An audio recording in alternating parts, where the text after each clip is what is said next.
Bangladeshi driving licence দিয়ে Saudi আরবে এসে কোনো গাড়ি চালানো যাবে কি?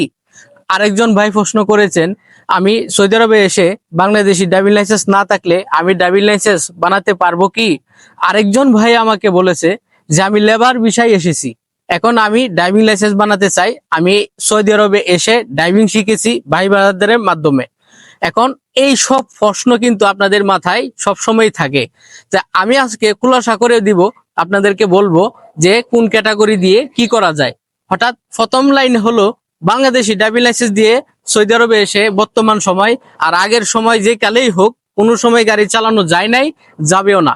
কেননা আমাদের দেশটা চলে এক নিয়মে, সৌদি আরব চলে আরেক নিয়মে, যার কারণে সৌদি সরকার আমাদের বাংলাদেশি ড্রাইভিং লাইসেন্স অনুমতি দেয় নাই। এলো গেল এক। দ্বিতীয় হলো, আপনি যদি লেবার বিষয় এসে থাকেন আর লেবার বিষয় এসে যদি আপনি সৌদি আরবে ড্রাইভিং লাইসেন্স করতে চান, সেটা করতে পারবেন না। প্রথম কথায় কেন পারবেন না? আপনার যে ইকামা আছে, ইকামাতে আপনার উল্লেখ করা আছে যে আপনি কে, আপনার ক্যাটাগরি কি। আপনি আসছেন লেবার বিষয়, তা আপনার এখানে লেখা আছে ইকামা কার্ডের মধ্যে পরিষ্কার ভাবে যে আপনি লেবার। এখন লেবার বিষয়ে এসে লেবারের ইকামা দিয়ে যদি আপনি গিয়ে অফিসে আবেদন করেন, আফসিরার মাধ্যমে যদি বিআরটিতে আপনি আবেদন করেন, এই আবেদনের মাধ্যমেই তো ড্রাইভিং লাইসেন্স পাবেন। তখন আমরা এখানে লেখাটা দেখাইতে পারবেন না যে আপনি ড্রাইভার। আপনি যদি দেখাইতে পারেন যে আপনার ইকামের মধ্যে লেখা আছে আপনি ড্রাইভার, হেভি, মিডিয়াম অথবা লাইট, যেটাই বলেন, যদি দেখাইতে পারেন তবেই আপনি একটা ড্রাইভিং লাইসেন্সের জন্য আবেদন করতে পারেন। তাহলে আমরা এটা বুঝলাম যে আবেদন করার আগে আপনাকে বুঝতে হবে আপনার ক্যাটাগরি, আপনি যে ক্যাটাগরিতে এসেছেন বাংলাদেশ থেকে, সেই ক্যাটাগরি অনুযায়ী আপনাকে কাগজপত্র বানাতে হবে। হ্যাঁ, ড্রাইভিং লাইসেন্স আরেকটা উপায়ে বানানো যায়, যদি আপনার কপিল, যার আন্ডারে এসেছেন, আপনার কপিল যদি আপনাকে এরকম সুযোগ দেয় যে প্রফেশন চেঞ্জ করার, আপনার যে পেশা চেঞ্জ করে যদি তারা আপনাকে ইকামা বানায় দেয় যে আপনি ড্রাইভার, তাহলে আপনি সম্ভব ড্রাইভিং লাইসেন্স বানাতে পারবেন।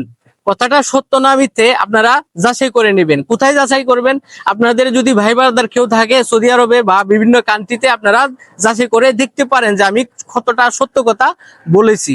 এবার আসেন, বাংলাদেশ থেকে যদি কেউ আসেন ড্রাইভিং লাইসেন্স ছাড়া, ড্রাইভিং আপনি জানেন, ড্রাইভিং লাইসেন্স ছাড়া অন্য পেশায় চলে এসেছেন, চলে আসার কারণে এখন বুঝতেছেন যে না, আমার ড্রাইভিং পেশায় আসলে হয় ভালো হইতো, তাহলে আপনাকেও বলবো আপনিও ড্রাইভিং লাইসেন্স বানাতে পারবেন না। যদি ফ্রি ভিসা হয়, ফ্রি ভিসায় আসে থাকেন, আপনি যে কাজে এসেছেন সেই কাজে আপনাকে করতে হবে।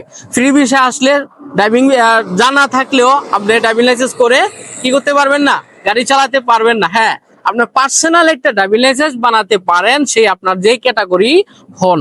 পার্সোনাল তো বুঝেন, পার্সোনাল হলো নিজস্ব। যেমন আমি একটা গাড়ি কিনলাম, আমার এই গাড়িটার জন্য আমি একটা ড্রাইভিং লাইসেন্স করলাম, এটা আমি নিজে ব্যবহার করলাম, সেটা আমার জন্য প্রযোজ্য হবে, কিন্তু আপনার জন্য না। কিভাবে না? আপনি এটাতে ভাড়া মারতে পারবেন না, টিপ দিতে পারবেন না, কোথাও লোক নিয়ে যেতে পারবেন না, যেতে দিতে পারবেন, যাতে পারবেন না থানা পুলিশ যদি আপনাকে ধরে তাহলে 20,000 পর্যন্ত ফাইন দিতে পারে। কেননা আপনার ট্যাক্সি চালিত না।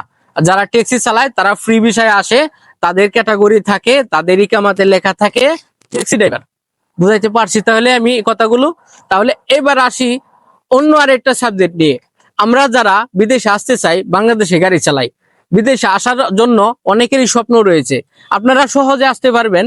সহজে আসার উপায় হলো, মাধ্যম হলো, আপনারা সরকারি কোনো এজেন্সির মাধ্যমে যদি আসার চেষ্টা করেন, তাহলে অল্প টাকায় কম খরচে আসতে পারবেন। আর গ্রাম্য দালাল দিয়ে যদি আসার চেষ্টা করেন, আমি মনে করি, আমি শুভ খান মনে করি, 100-র মধ্যে 99টা লোকই বিপদে পড়ে, কারণ সঠিক কোম্পানি তারা পায় না। আর সরকারি ভাবে যদি আসেন, সরকারি ভাবে বলতে গেলে আপনারা কি বুঝেন, আমি কি বুঝাই একটু বোঝার চেষ্টা করুন।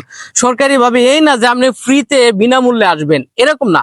সরকারি এজেন্সি থেকে ভিসা নেবেন, সরকারি এজেন্সি থেকে ভিসা নিয়ে, ভিসা প্রসেসিং করে টাকা দিয়ে তারপরে আসবেন। এটা আসলে কি হয়, আপনার সুবিধা হলো এই যে কোনো একটা অঘটন ঘটলে কোনোভাবে যদি আপনি কোম্পানি না পান, আপনি তার নামে মামলা দিতে পারবেন, তার কাছ থেকে ফায়দা নিতে পারবেন। আশা করি কথাগুলো বুঝাতে পারছি। আমার কথাগুলো যদি আপনাদের বুঝে আসে, ভালো লাগে, অবশ্যই লাইক কমেন্ট করবেন, শেয়ার করবেন। এই ধরনের নতুন নতুন ভিডিও পেতে আমার পাশে থাকবেন। আল্লাহ হাফেজ।